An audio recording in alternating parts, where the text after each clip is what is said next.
Welcome to Unsilent with your hosts Dave and Brian. This is not another current events podcast.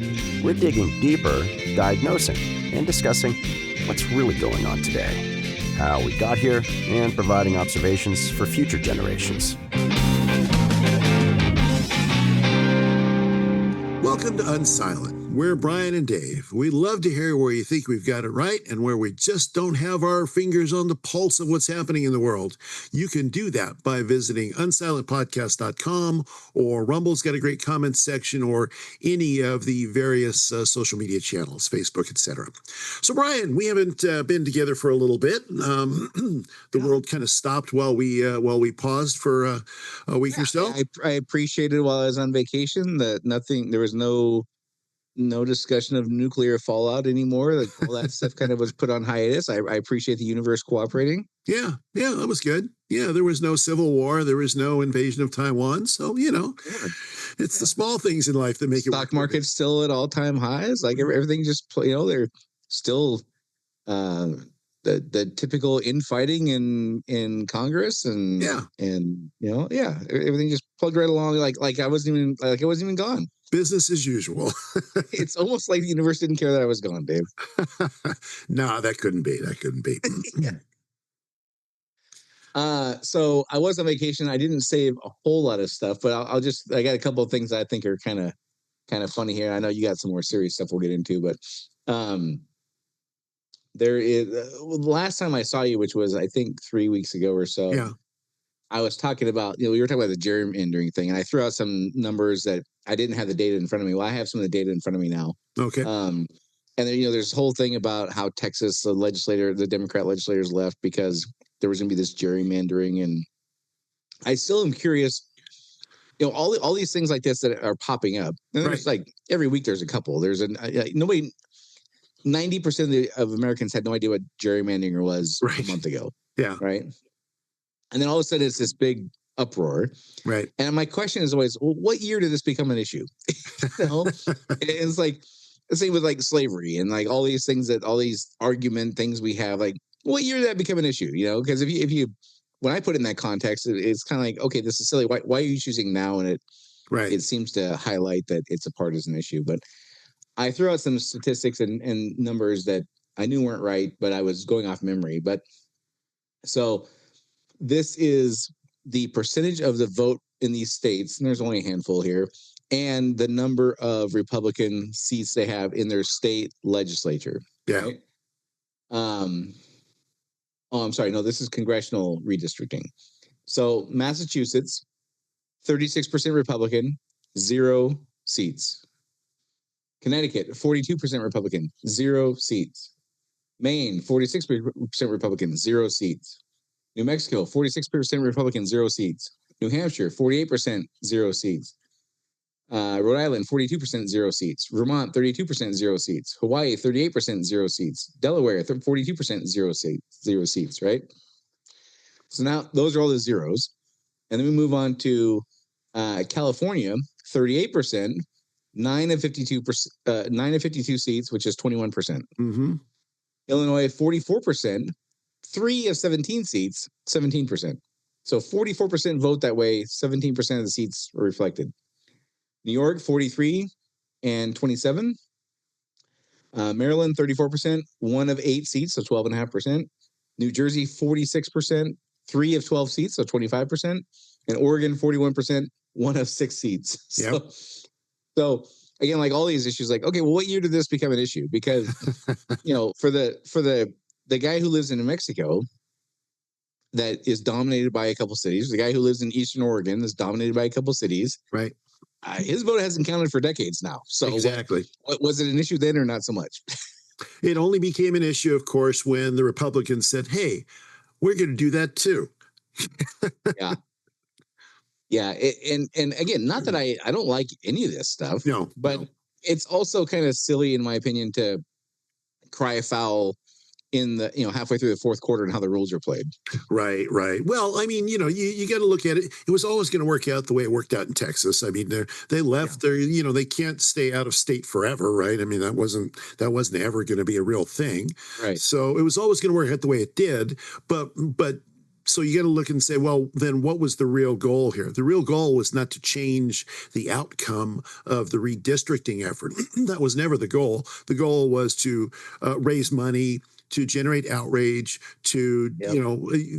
did you know, I mean, you're closer to them than I am, but did you know any of their names before any of this happened? Probably not, right? No, I don't. So it's to generate, so it was career building, it was fundraising, it was all of that, and it was never going to result in anything other than what it did and there you go. I mean, so it's just so again, like a month ago, I brought this up again, and I know I sound like a broken record, but all these things, not all of them, many of these things point to the same thing. They didn't do anything of substance. Right. They got a lot of glory. Yep. Now, back up to Grandpa, who served in World War II, did a lot of substance, didn't seek a lot of glory. Right. Like the polar contrast from the first turning to the fourth turning is stark, I would say, right? Yeah, that's as stark as it can be. Chuckle out of, you know who J.K. Rowling is? Oh, sure, of course. Yeah. Okay. She's somehow become like the target of the trans community or whatever, and all she does is say women should have a significant role. That's my perspective on what she says. It's outrageous. It's outrageous. Yeah. but she's an author and a very good one. Yeah. And so she says these things types these things, I should say. Sometimes it just cracked me up. But they're so spot on. Yeah. This is like, I don't know, 18 words, but it's so spot on. And all she said is this: the message to girls everywhere, you are a costume that any man can put on. Once he's wearing it, he gets to take your rights. Yep. I was like, if that doesn't cut to the quick of that whole thing, smokes. I thought she's a brilliant wordsmith. I mean, the whole Harry Potter series, I mean, she's a brilliant wordsmith. There's no doubt. She's brilliant and not a pushover. No, she's as bold as they come. You wouldn't expect the person that created Harry Potter and Dumbledore and all that to be the, and she is not by any stretch a right-wing person. She's a left-wing person that happens to have a brain enough to say that, women are women and men are men. Yeah, there's a whole cohort that's kind of over the last, I don't know, 3 to 5 years. She was one of the first, I would say. Yeah. But Jillian Michaels now, sure. Very progressive woman. Yep. She fled California and is now like on every podcast and every TV show, like decrying of all the reasons she fled California, all the insanity and things like that. All right, and one more. Again, these are just a few kind of funny, trivial things that I saved. Did you hear about the Pete and Bobby challenge? Pete and Bobby. No, I don't think I did. No, I was thinking of something else. No. So Pete Hegseth, Secretary of State. Yeah. Oh, I did hear about that. Bobby Kennedy Jr. Yeah. They came up with this 100 push-up and 50 pull-ups in under 10 minutes challenge. Yeah. Right. Now, this is not going to be a standard they're going to apply in high schools and things like that. But they did it, I guess. I mean, and people in the cabinet, like the presidential cabinet, have done this. I think one guy did like 5.5 minutes or something crazy. Wow. I couldn't do it if you give me 2 months. No. That's I could do the push-ups, but I couldn't do the pull-ups. Right? Yeah. So here's the New York Times headline of the article. I think it was like the next day. Here, the headline goes: 100 push-ups and 50 pull-ups in under 10 minutes. What could go wrong? Fitness experts caution against jumping into a difficult routine suggested by Robert F. Kennedy Jr. and Pete Hegseth. Oh my word! And you look at what's happening in DC with the crime and the National Guard and all these kinds of things. Why isn't? I mean, okay, I get that we're all in our bubble and we all have our biases and we all have our rose-colored glass. Sure. I get all that. But Dave, come on, it's the New York Times, for crying out loud. Somebody has got to be there to say, wait a second. So our position is now actually anti-fitness, anti-exercising. Yeah. Well, and I mean, you look at, I could see Pete Hegseth being more capable of that than Bobby Kennedy, because Bobby Kennedy is not a young man. And so, I mean, all the people complaining about Bobby Kennedy and everything he says, and, I'm not aligned with him on everything, but, the dude has taken good care of himself. So, if you're going to put out a role model and you're going to put out a role model in these powerful positions, Secretary secretary, positions at the federal level, then what's wrong with saying you ought to be fit at every age? I mean, you're right. It doesn't seem like this is it should be a controversial thing. Again, I'm a guy who couldn't do the 50 pull-ups in days. Probably, Sure. I don't know. It would take me a long time to do 50 pull-ups. I could do the 100 push-ups in a day, maybe even a couple hours. The 50 pull-ups I would have a hard time with because I'm fat. I'm right, but even though I can't do it, I can appreciate that. Good on them for doing it. And you know what? I probably should be a guy who could do 50 pull-ups in 10 minutes. Well, you see, and that is exactly the thing. It's just so it's just so mundane. I mean, it's not mundane in doing it, but it's mundane in saying you ought to be able to do this, or you ought to aspire to do this. You ought to, there ought to be role models. If should not the leaders of our country be role models for something?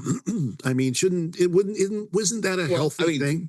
Okay, but hold on, Dave. I would argue they have been role models for things. They've been role models for philandering, and they've been role models for not being completely honest. They've been role models for making a lot of money in positions that don't pay very well. I would argue they've always been role models. Yeah, maybe I'll modify that. Be role models for positive things, though. Yeah, exactly. I mean, it just goes to that. I can't remember what it was. There was some article recently where somebody turned the tables, and I think it was Trump he trolled somebody where he adopted an Obama position, and then now everybody's got to be against that, even though it was an Obama position or something like that.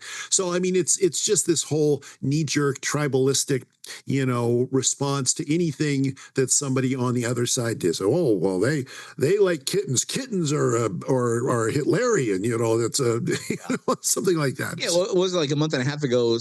Who was it that had Sydney Sweeney? Oh yeah, showed a picture of her German Shepherd. The dog was Hitler, right?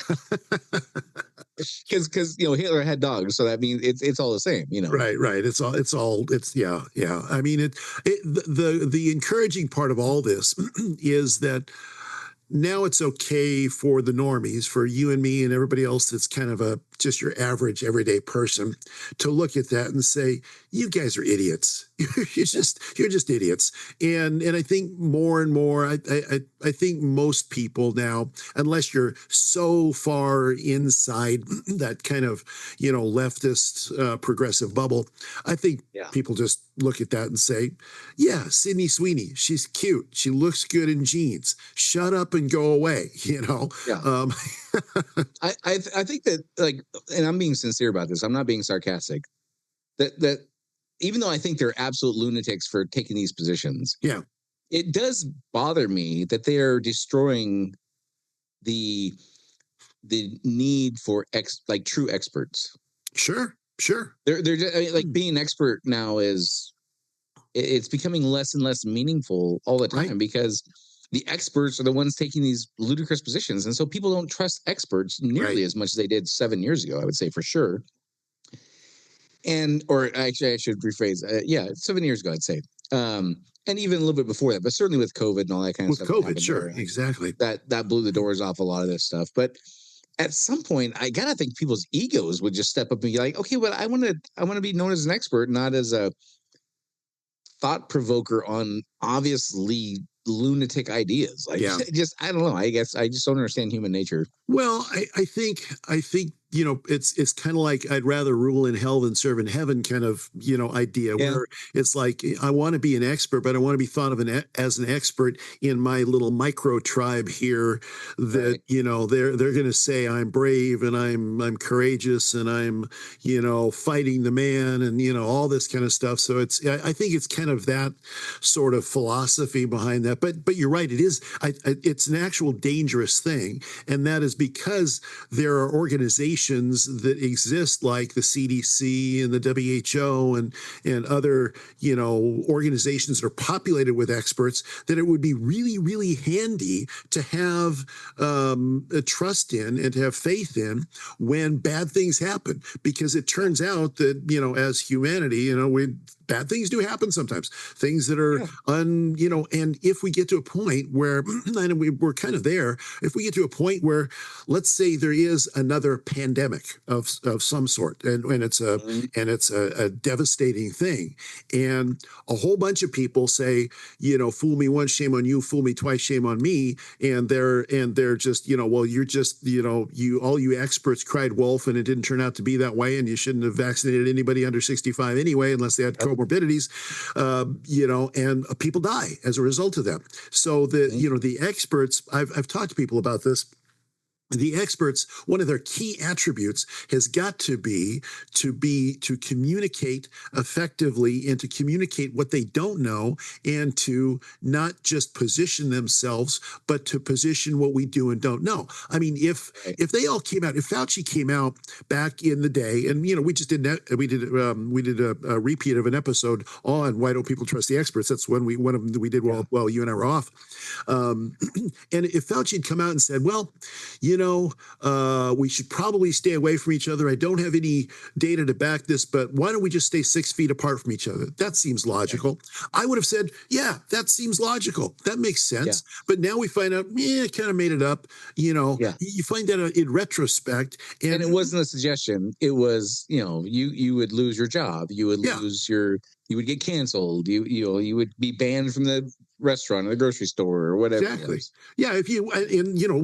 They're still there in most of our grocery stores. You got here's the dot you stand on. In Washington, they're still there. Well, in Washington, they're not there in many parts of the country, Dave. I suppose in other places they've taken them off, but no, they're still here. And you still get the side eye look from some people if you stand too close to them. Because maybe it's the same. I saw a person yesterday, Brian, driving. There's a new COVID outbreak apparently. I've heard or something like that. And I saw a person driving in their car with their windows up, alone, and their mask on. And I'm like, okay, well, here we are. We're back. It's just. I appreciate those guys because they identify themselves at a safe distance away from me, and I can just steer clear. I really appreciate them doing that. Yeah, it was 6 feet away from me, so I suppose it's okay. They might as well wear like I'm a flat earther, button or something like that. And I just know. Okay, perfect. Like you just saved me, a few minutes of trying to sort this out, and now I know. Yeah, well, there you go. You're a generous person, Brian. I appreciate that. So anyhow, My point, going back to what I was saying about my dismay and sadness, frankly, and discomfort with the expert classes or experts losing their credibility, is there are things like the boy who cried wolf, and there are consequences from this. Yes. And it's in from my view, it's not likely, it's all but certain this will have consequences somewhere down the road because people won't trust them, and they will actually be right then. Yeah. Yeah, and that could play out in people dying and people. I mean, and unnecessarily. And this is the thing. I think people. There's lots of things that make people unhappy, but one of the things that really makes people unhappy is when you trust somebody that turns out to have just fooled you, bamboozled you, to use the old word. Betrayed you. And it feels like a betrayal, and especially when you put them in those highly paid, highly influential positions, you put them all over the news. And then you find out they betrayed you. You're just not going to trust them again, even if they are. I mean, there's plenty of people that fell in line with that because, I mean, what are you going to do if you don't fall in line? You're going to get canceled. I mean, there's been plenty of people lost their jobs and professors that are like, no, you can't. You're not teaching in this university anymore. Well, you're a professor. What else are you going to do? I mean, so yeah, I got to imagine there's politicians or celebrities or whomever out there that had a history of cheating on their wives, and like the fifth time they were accused, but they actually didn't do it, but nobody believes them. Right, because you've made a pattern. It's a pattern, and people, people you lose the credibility, it's gone, and there's always consequence. Anyway, okay, enough of my goofy stuff. I know you got more hard hitting, deep philosophical topics to take on, so I'm going to turn it over to you. What do you got for us? Well, so one of the things, there's Trump and the executive orders, right? We've talked about the executive orders before and our mutual discomfort by rule via executive order. order, which is not, it's not new. It's probably new at the level that Trump's been doing it. And there's been a lot of stuff that he's done via executive order that I've agreed with, and although it should have been done via legislation and all that. So all that is background. One of the ones that really bugs me this week is the federal government saying, well, Intel is getting money or got money and getting money from the CHIPS Act, which, there was some stuff in the CHIPS Act that passed during Biden's time that was good. I mean, we got to reshore our ability to make semiconductors. I mean, that is an important thing, especially since all the big semiconductor production, most of it takes place at TSMC in Taiwan, right next door, literally within a half an hour flight of China. So that's a strategically dangerous position. So there was parts of the CHIPS Act that I was in favor of, parts that I wasn't in favor of. But the Trump administration says to Intel, okay, well, you're going to get this money. We're going to take a 10% ownership stake. The federal government's going to take a 10% ownership stake in Intel. Now, there's there's outcomes of that are understandable. So, for instance, background-wise, let me give you a little bit of background. And I'm a tech guy, so I'll give you some background on the chip stuff. So, there's in the chip making process, there's the design process. A lot of that happens in the U.S. A lot of what gets produced by TSMC in Taiwan is stuff that's designed by NVIDIA, Apple, others, and is just produced there. The other side of that equation in the chips equation, or a significant side of that, is called foundry. It's taken from the old idea of foundries where they made steel blades and all this other stuff. So actually building this stuff is significant, and there's not many companies that actually have foundries of the size that can build chips en masse. Intel does. So having an American, and Intel's been struggling. Intel's been, it used to be Intel Inside, right? Bump, bump, bump, bump. And, Intel was the dominant player for a very long time, and they just completely blew it when they missed the mobile chip making stuff. I won't go too far into those details, but they do have a significant foundry capability, so they can build chips. So I'm all for the idea of having significant U.S.-based foundry capabilities, because it is a strategic advantage for us. It's an economic advantage for us. It's actually sort of almost a survival thing in this AI age. So that's all good. Now, the way that the Trump administration did it, however, is you got this money through the CHIPS Act. You're due to get this money in the CHIPS Act. We're going to take a 10% ownership stake. I'm sorry, that is that is wrong. It's unconstitutional. It's probably illegal. Now, it's come from. There's been other things that have led up to this that we can talk about. So it's not like just came out of the blue and there's zero precedent at all for this, but there's no precedent for taking it this far where the federal government has that. Now, I will also point out that globally speaking, we as America, even though the biggest economy in the world, we don't have a sovereign wealth fund. Many countries have sovereign wealth funds where the government takes in money, they put it in these funds, they invest it. And here's a piece of trivia for you, Brian. Do you know what country on earth, and if you know this, I will be floored. Do you know what country on earth has the largest sovereign wealth fund? Brunei. No. Oh. Norway.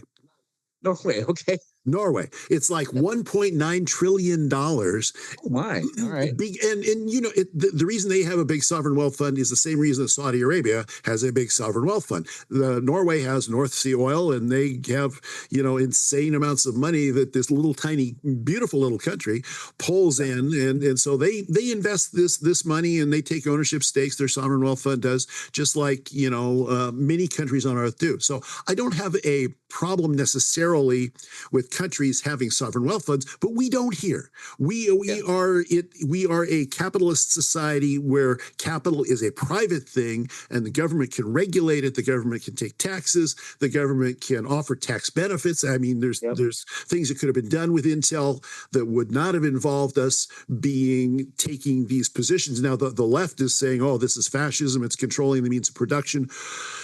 That's the closest they've come to making a good argument. Yeah, one of the things that would be helpful, and of course I know this with my in-depth knowledge of different governmental functions, things like that. But what is the difference between fascism and communism, Dave? Give us a 1 minute or less explanation. Well, yeah, so communism is everything is owned by the government. Nobody owns anything. Fascism is when the government controls it, but you still own it. I mean, there can be private ownership in fascist countries. So in Germany, there was private ownership of things, but government controlled it. You know, you could call it hyperregulation if you want to call it that. So it's not necessarily direct ownership of absolutely everything, but it's, but this comes dangerously close to. Well, I mean, it really crosses the line into. I would say it's beyond close. It's crossed the line. I mean, I'm trying to be circumspect about this, but you're right. It really does. When government owns the means of production, that is socialism on the way to fascism, on the way to communism. That's just what it is, and that's horrible. Yeah, and for me, this just feels like fumbling on the 2-yard line, like an unforced error, whatever analogy you want to use. Why? There's so many other mechanisms that would be legal and within the boundaries of what is normal, even though I don't agree with many of them. So, for example, when the GFC happened, and they basically told Chase, "Hey, you just inherited Washington Mutual Bank, right?" And you don't really get a say on that. Right. It was still within the confines of what was normal. I don't agree with that. I think they should let the banks fail and let the chips fall where they may. Yeah. They intervened in a way that was in line with how we had historically done things and didn't cross those lines. Now, I'm sure there's somebody out there who has a finance background who will say, no, actually, they did cross a bunch of lines, and I'm too ignorant to know because I don't know that world. And if that's true, then we shouldn't have done it then.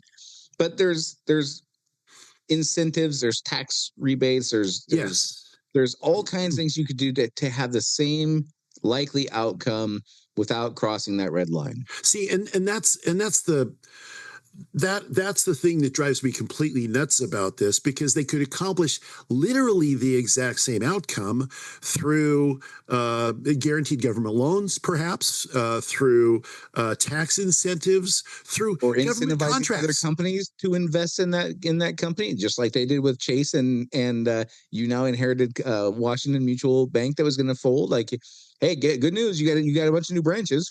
Well, yeah, you could, they could have just as easily said to the private equity market, you buy into this and you're not going to pay any taxes on any income you generate from your ownership in Intel for 5 years. So that's within it's a little bit of a stretch on how they do, but it's still within the regulatory framework of the U.S. And even if you and I can't articulate what they could have or should have done, there's some pretty smart people there that would have figured out something that didn't have to do this. Well, and so let's extrapolate that thought out to its logical conclusion. So that just means then, as far as I can tell, at least, you tell me if you think this is wrong or not, that just means that Trump wanted it. He just wanted to own stuff. He's approaching it like a business person. Now, if I'm a business person and I've got money and you don't, and I see an opportunity and I tell you what, I'm going to give you money. I'm going to take this. I'm going to take it for, 20 cents on the dollar, and I'm going to have an ownership stake. Well, that's a normal business proposition, but government is not business. It's got to stay separate. I kind of have an 80-20 mindset of this. 80% of me thinks when you're a hammer, every problem's a nail.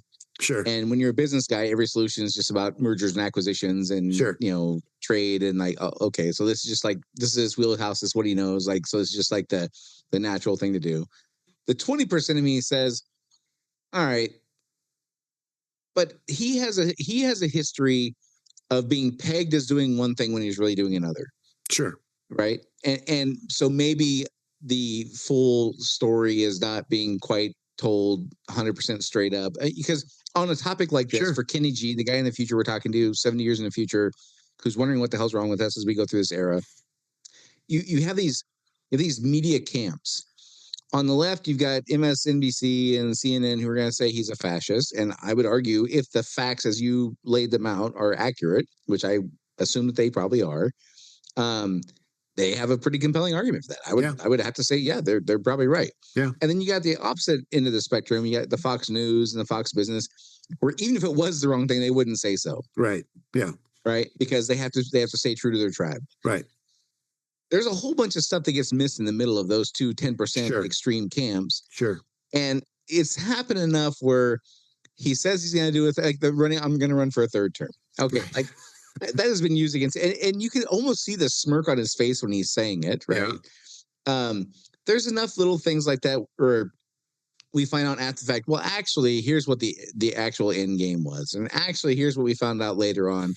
So I'm still heavily leaning towards this is a bonehead, unforced error. Yeah.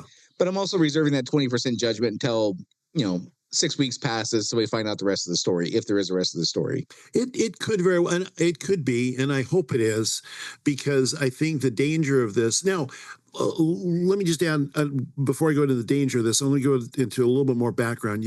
Government has oftentimes in the past, before Trump, picked winners and losers financially. So you remember under Barack Obama, the Solyndra thing, we're going to, they gave grants and so government funded lots of stuff in the past. I mean, you remember after the GFC, the government took a share in GMC, in General Motors. In fact, everybody's calling it government motors company then. Now they divested themselves, or the federal government divested themselves, just like they did. The banks paid back the money that was loaned to them and all that. So they got out of that fairly quickly. But so that happened in the past. The danger here, of course, is that it's kind of like, you remember the Reid rule, where you do something once. Harry Reid, he changed how the filibuster works, and forever it's changed. And why does the Reid rule work? It's not a government thing. It's a psychological thing. It's a news cycle thing more than anything else. And so the Reid rule application on this particular situation is, if Trump took an ownership stake for the federal government in Intel, and Gavin Newsom, heaven forbid this happens, but President Gavin Newsom says, okay, well, we're going to take an ownership stake in this company or that company, the other company, and the Tesla competitor or something like that. Yeah, maybe they'll have a joint venture with Baidu out of China to put Tesla out of business because Elon's ticking them off or something. Yeah, there is, and you get into true, not just wading into fascism, but you get, chest deep into fascism, where government's nationalizing industries. I would also, if Intel is being run so poorly, which they missed the boat on a couple pretty things that, easy for me to say in hindsight, Monday morning quarterback, they blew it. Yeah. Right. They have the foundry, they have the assets. Yeah. You let the company fail and then help somebody else borrow the money to get the assets and pick up where they would have left off. Sure. Whatever. Again, it just seems ludicrous to me that there weren't other alternatives besides doing this blatant thing that is a thumb in the eye, not only of his supporters and the people who are like me and you are like, well, you don't have to do this. There's other ways to do it. Right. But also giving ample fodder to his detractors. It's just, but again, he understands politics immensely better than I do. So I'm still holding out that 20% judgment until I wait and see what the rest of the story is. But on his face so far, it's like, this is dumb. This is not only dumb, it's all the things you said. It's illegal. It goes against everything we believe in. And at some point, the government is going to run out of other people's money to bail these companies out. Absolutely. Just like I said with Chase and Washington Mutual, and just like I said with GMC and Chrysler, the continuation of these modes of bailing companies out that shouldn't be in business, arguably, is stupid. It is a natural extent. It's the worst thing about it's all the worst things about capitalism, because it's not capitalism. It's corporatism. It's it's crony capitalism. And it's, as I like to debate with people online, and they talk about, well, government investing in this, not investing in that, and capitalism doesn't work because just the favorites get their money. Well, I agree. That's horrible. That's not capitalism. That's not free markets. That's, what if somebody else was going to start a foundry? What if there was a bunch of investors that were out there that were like, we'll buy all your assets, Intel. This is what, you know what happens when businesses go out of business. Somebody buys all their assets and, buy their assets, put billions of dollars into getting the people that know how to run a foundry in, make it go and keep the government out of it, give them favorable tax situations. It could have been so much better. It's everything I hate about the way that public-private partnerships work now. I mean, at this point, I rebel against the idea of public-private partnerships because they are always just a thumb on the scale to help somebody else. Now, if somebody came to me, if Donald Trump came to me, I said this online just today, I said, well, why doesn't somebody come to me and say, Dave, could you? I don't need $1 billion. How about 100 million? I'm cheap. I'll and I will give you a 10x return on that over the next 20 years. So invest it in me. Come on, Don. Yeah. Yeah. No, the whole thing is horrible, and it's just all the things that I don't like about government. It's all, the same reason I don't like what USAID was doing. Right. You take tax money and you give it to the people you like to do the things you want, and to hell with the consequences that aren't directly related to that. See, and I think I hope you're right on your 20% piece there. I hope you're right. I'll tell you why I don't think you are, though. Because I think that Trump, being a good business person, I mean, you cannot deny that the man, I mean, first of all, he went from being a business person to the president of the United States with no intermediate steps. The guy's got some chops. There's no doubt about that. And, people say he's an idiot. I'm sorry. He's got a multi-billion-dollar, he's got Truth Social, he's got golf courses, he's got real, the dudes, I'm not saying he's Einstein or anything, but the thing that he is he's outcome driven. And he's so outcome driven that's why I think your 20% might be generous, because he's so outcome driven that he says, we need this. And yes, Mr. President, I agree. We need this. We need a strong functioning foundry. Intel's a great name, all of that. Amen to all that. But he's so outcome driven that he's like, bull in the china shop, damn the torpedoes, full speed ahead, law, constitution, statutes, just go. I'll just, I've got as Barack Obama says, I've got a phone and a pen. I'll just go for it. Now Trump, like I said, everything that Trump is doing, the way has been paved. The yellow brick road that led to this place has been paved by, Joe Biden and Barack Obama and George W. Bush, Bill Clinton. You just go back. It's been paved. And so it is perhaps an inevitable outcome in a fourth turning era that the person that gets to this point, he happens to be named Trump, but he could have been named something else, and maybe they'd end up in the same spot. I don't know, but that's where I think that he's a hammer and every problem's a nail. Yeah. I don't think Kamala Harris would have made this decision. I don't think Joe Biden would have made this decision. Yeah, well, yeah, that's true. For a variety of reasons, but I don't know. I think that he's a business guy, and he defaults to business solutions. Right. And in this case, his priorities are wrong, in my opinion. This is not a business. This is a government decision first, business decision second, and he inverse the order. Well, and he sees, he's also a creature of, hey, this works, so I'm going to do this. He sees that he's got a machine basically that pumps out executive orders. I mean, and most of them go through. I mean, some of every one of them gets challenged, but most of them go through, it seems. One of the things I'm thinking about as you're talking through that, again, my 20%, I could see, again, I'm not giving him this much credit. I'm not saying this is what's happening. I'm saying I could see a version like this playing out. He does this thing knowing it's full well going to go to the Supreme Court. There's no chance. There's no chance it's not going to. Somebody's going to challenge this. Sure. There's going to be that group of investors you talked about. There's going to be competitors to whatever, or just the DNC will we can't have fascism here. Now we're going to stand on this hill, and they have a legitimate hill to stand on for a change. So they're probably salivating for this. Oh, for sure. Let's say it goes to the Supreme Court and he gets overturned, and the Supreme Court takes a step further and says, oh, and by the way, this kind of thing you can't do anymore. And we're going to unravel things that have been done in the past like this, like they did with the Chevron decision. Yeah. I can see something like that. That's what I'm talking about with the 20%, where this is a big enough step, a bold enough step. You know it's going to be challenged. You know you're going to lose, and it would have other benefit. You losing actually helps you win the war, even though you're going to lose this battle that you didn't want to win anyway. That's what I mean by the 20%. That I want to see what how it plays out in the rest of the pieces that fall. But so far in his face, dumb move. But I'm reserving that little piece for I don't know. I can see there being a court decision or a legislative change or something like that unravels similar things that benefit other companies that not named Intel in other industries that are not chip industries or whatever. And that's the real play. Again, I'm not saying he's playing 4D chess. I'm not saying he's Einstein. Yeah. I'm just saying there's a bit of a pattern on that kind of thing. So sure. I'll give it a little bit of grace, but not much. Well, and see, I don't know if that's his intention, but that would be a fantastic outcome. I mean, it could very well be that he went into office saying, I'm just going to challenge everything in which we don't have clarity, and we're going to get the Supremes, which he appointed most of them, or a good chunk of them. We're going to get them to do that. Like the thing about firing all those employees.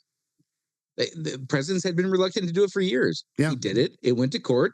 He won. And now we know. The president has that ability. Yeah. Case closed. There's no more debate about that. Whether he or not he got what he wanted as far as firing that group of 60,000 or 100,000 or 200,000 employees, we have clarity on it now, and we know the rules. And I think that's a pretty good outcome. It is. Even if it would have went the way I wouldn't have wanted it to go, at least we have clarity on that. Yeah. Yeah. And that would be great for this particular thing. If we could have, because I'm sure we'll go to the Supreme Court, if we can have clarity that says, here is the limits of how far the government can go in interfering with private industry. I would love for the court to say, this is dumb. You can't do this. And oh, by the way, we're not bailing banks out next time there's a GFC. I would love for that to be the outcome. Absolutely. Totally agree. Yeah. I'd say there's I'd give that a 50-50 chance of actually happening. I mean, okay, so now I'm gonna take me being generous on my 20%. I'm gonna bump mine to 30% now. Okay. Well, see, the only reason that I push back on your 20% is because I'm not sure that that's his intention. But I think that would. But who cares, right? It doesn't really matter if the outcome is good. I can't see this play being made without a solid belief it's going to go to the Supreme Court. Sure. That I do think is baked in. Yeah. So I think it's unlikely the Clarence Thomases of the world are going to say this is a good idea. Yeah, no, I would wager any amount of money that will not now, stay. For once, Trump and Kajani Brown Jackson, or I think I got her name right. For once, they might be the only two people on the planet who agree with this. Well, you got to mark that one on the calendar because that's not happening again. All right. Well, speaking of bonehead things, there's another bonehead thing that you and I both agree that he did this week. What's that? Oh, he's decided that he wants to make it illegal to burn the flag. Yeah, and that, I mean, so on a moral, patriotic basis, you burn the flag, you're a jerk. You leave the country, go away. You don't belong here. Just you're a jerk. Just leave. Especially if you're waving another country's flag. Oh, exactly. Providing you the benefits to do that. Yeah, if you're waving another country's flag, or if you're waving a flag of whatever cause you happen to believe in, whether it's a country or whether it's a social cause or whatever, you're a jerk. Burning the flag that represents the country and the rules that give you the right to do this thing.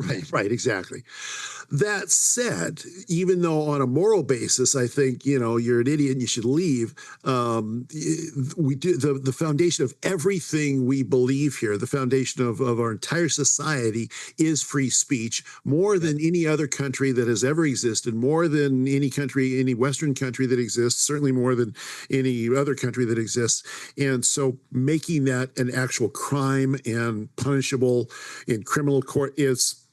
One, it's not going to stand. It's just not going to stand. I don't see any way that happens.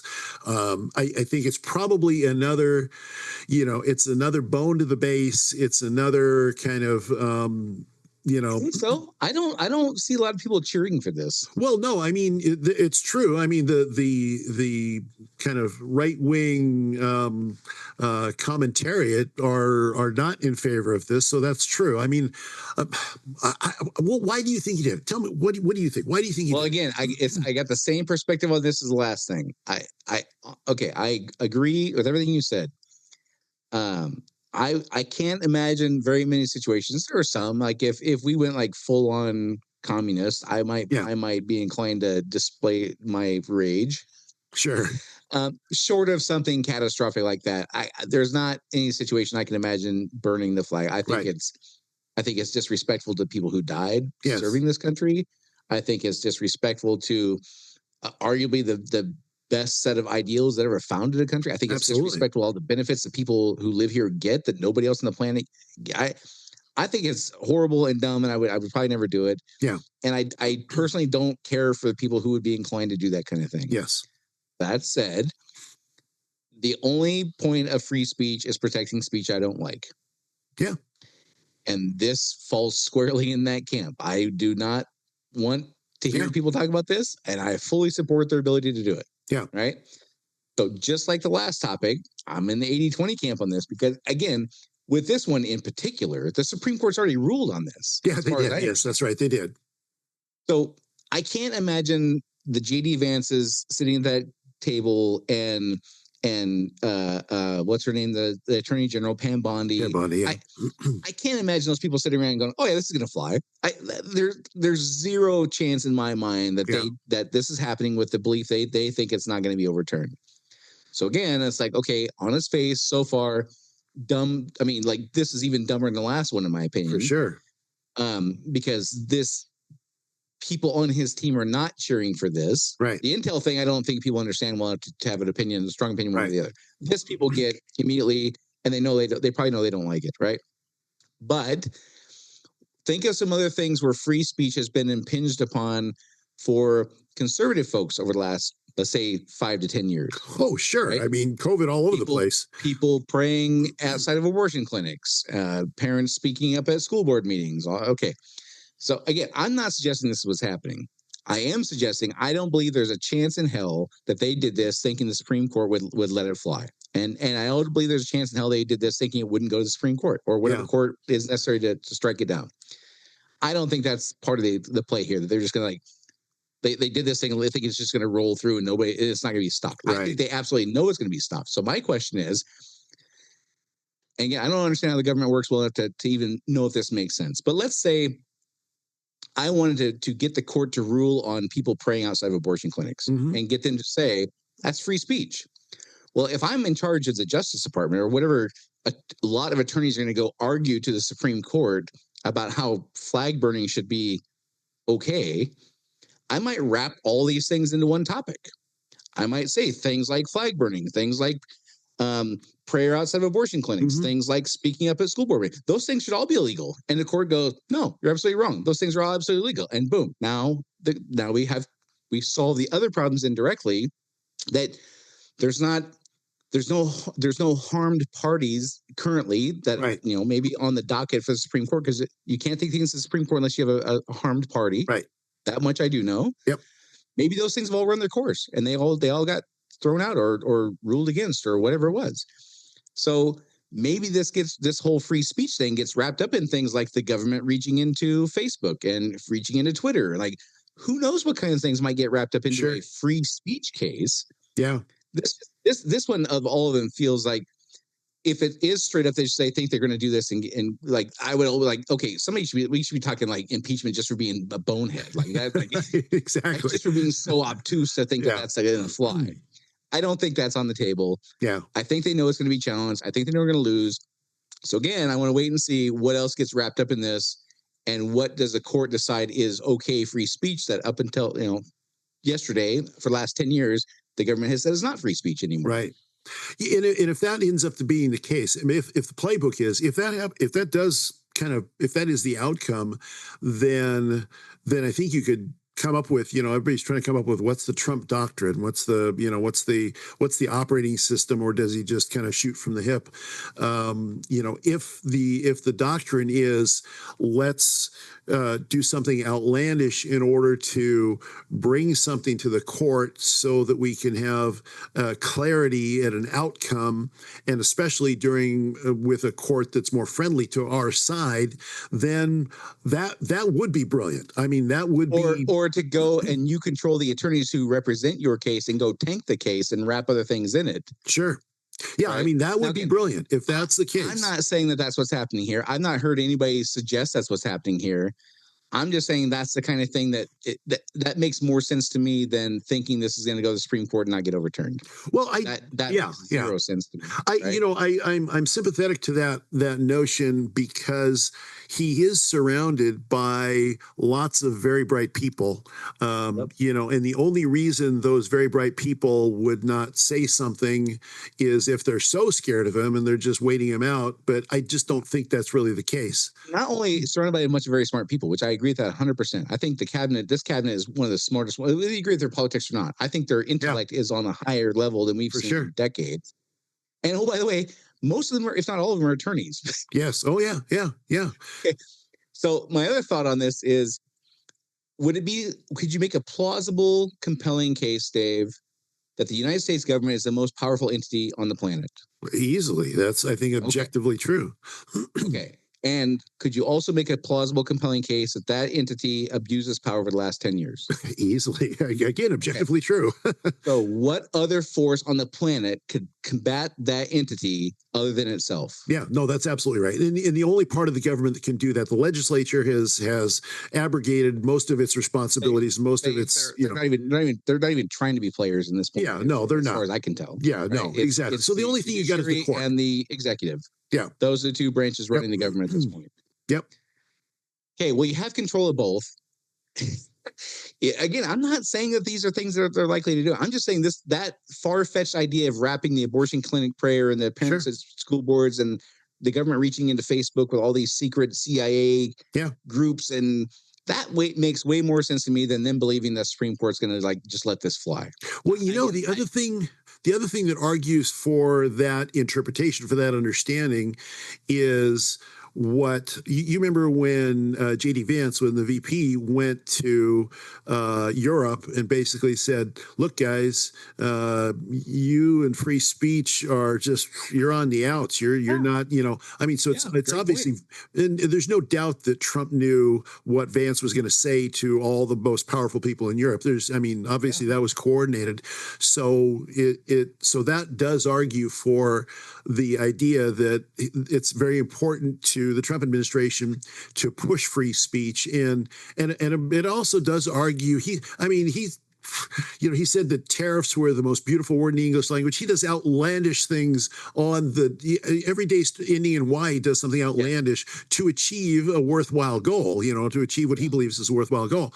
So I would argue, for me selfishly, Brian, the citizen, forget all the other stuff you and I talked about. If he accomplished nothing out of this presidency other than reestablishing free speech as an absolute, one of the greatest presidencies I've ever seen. Totally. I'm right there with you. I'm totally on that bandwagon. If that is the plan, and if that, I could see that being the outcome. I mean, it's a little less of a direct line, because they would have to figure out a way to wrap all the other free speech issues in. I mean, it's not out there at all, but it's. But if you control the attorneys who are going to go make the case to the Supreme Court, Sure. You could absolutely do that and tank it and get a verdict that applies broadly to all those things. Again, I don't even know if that's possible. I'm talking completely out of my ass here. I don't know if this is even a thing that could be happening. I'm just saying that makes more sense to me than the alternative. Well, and it does seem to me to be within the personalities and the understanding of the Supreme Court justices we have now. I think they would be very sympathetic to making that ruling. The personalities and intellect and abilities of the cabinet. Yeah, and the cabinet as well. That would be so now I'm a little bit more encouraged about that whole thing that I was a little bit. Okay, let me just ask you an objective question. Which one seems more? Again, I'm not saying either one is right or wrong morally. I'm not saying I have any insight as to their intent. I have none of those things. But which one seems more plausible to you? Do you think that there's a chance in hell they made this decree about flag burning being illegal? It's already been ruled on by the Supreme Court. You got Clarence Thomas. You got these very conservative people there. Sure. Or even the liberal one. You think what's Sotomayor? You think she's going to say that this is are you kidding me? Oh yeah. This could be a 9-0 decision. 9-0. In fact, I would argue this is almost certainly going to be a 9-0 case. Yeah. People are going to tell me that the Trump administration with Pam Bondi there, J.D. Vance, all these smart people, don't know that better than me and you. Right, right.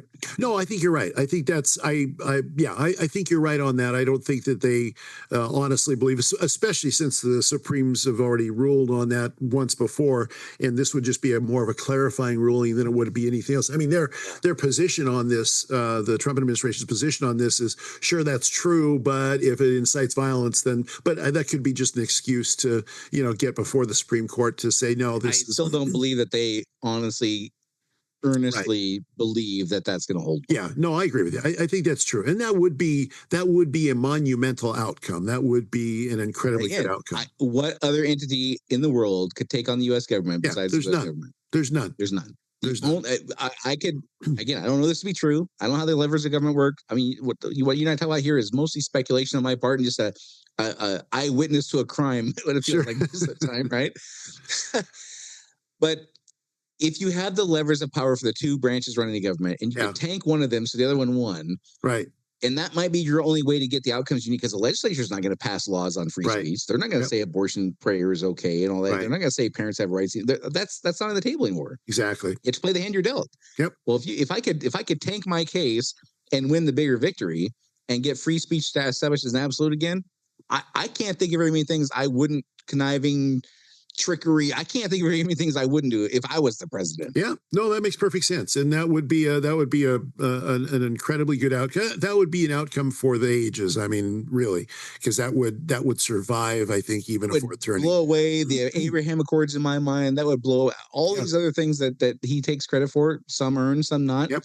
If over 8 years he did nothing else with that, I would put him on Mount Rushmore just for that. Yep. No, I agree. Because those are the things that in the last administration, those are the things we complain about the most. And arguably that's the singular differentiator from us from every other country. Exactly. Every country has some version of capitalism. Every country has some version of fascism. Every country has some version of the government put their thumb on the scale. This is our one thing. It is absolutely the most important, in my opinion. And it's the one on which every other right is built. I mean, the free speech, the freedom of thought. Well, I mean, freedom of thought, freedom of conscience, freedom of speech is the core right that every other right is built upon. Because if you don't have that, then you're a slave. And, so freedom and liberty depend on that more than anything else. All right. Well, I'll be waiting with bated breath. It'll only take like 14 months for this thing to go work its way through the court system or whatever. So.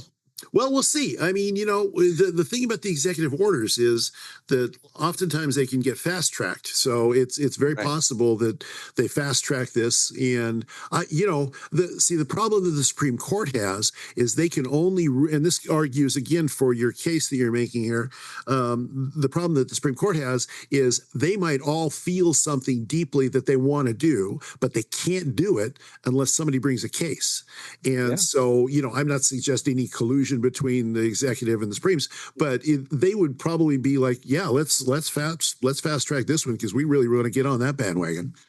And which district court or Supreme, what are the names of the courts that lead up to the Supreme Court? Appellate court, district appellate, etc. Which of those Obama appointed, Biden appointed would not absolutely chomp at the bit to put Trump in his place? Trump, absolutely.